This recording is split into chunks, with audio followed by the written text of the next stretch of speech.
સુલતાનપુર ગ્રામ પંચાયત ખાતે ટેકા ભાવની મગફળી નોંધણીમાં ટેકનિકલ ખામી, ખેડૂતોને ભારે હાલાકી। ગોંડલના સુલતાનપુર ગ્રામ પંચાયત ખાતે ટેકાના ભાવે મગફળીના ફોર્મ ભરવા માટે ખેડૂતોને ભારે મુશ્કેલીઓનો સામનો કરવો પડ્યો હતો। સરકારશ્રી દ્વારા ઓનલાઈન નોંધણી પ્રક્રિયા શરૂ કરવામાં આવી છે, પરંતુ સુલતાનપુર ગ્રામ પંચાયત કચેરી ખાતે વીસી મારફતે થતી નોંધણી ટેકનિકલ ખામીને કારણે અટકી જતા ખેડૂતો નોંધણી કરી શક્યા નહોતા। ખેડૂતો બહોળી સંખ્યામાં ગ્રામ પંચાયત કચેરીએ ઉમટી પડ્યા હતા, પરંતુ નોંધણી ન થઈ શકવાને કારણે તેઓ ભારે નારાજ થયા હતા। પરિસ્થિતિને ધ્યાનમાં રાખીને સુલતાનપુર ખેડૂતો તરફથી સરકારશ્રીને નમ્ર વિનંતી કરવામાં આવી છે કે હાલની 15 દિવસની મર્યાદાને લંબાવીને ઓછામાં ઓછા 30 દિવસ એટલે કે 1 મહિનો કરવાની જરૂરી વ્યવસ્થા કરવામાં આવે, જેથી ખેડૂતોને સમયસર લાભ મળી શકે। રિપોર્ટર કમલેશ રાવરાણી, સુલતાનપુર।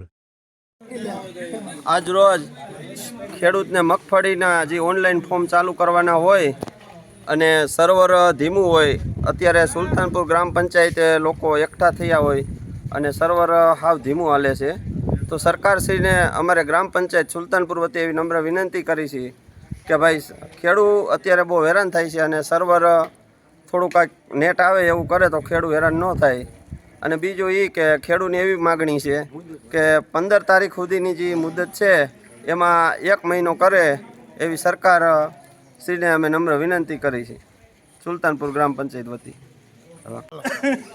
આજે રોજે સુલતાનપુર ગ્રામ પંચાયતે ખેડૂતો ભેગા થયા છે ઓનલાઈન કરવા માંડીને બાબતમાં, તો મશીન ધીરે હાલતા હોય ગુજરાતી ભાષામાં અમારે ખેડૂતોની, તો સરકારશ્રીને વિનંતી કરવામાં આવે કે આ 15 દિવસના મહિનો દિવસ કોઈ પણ ભોગે કરવા જ પડે।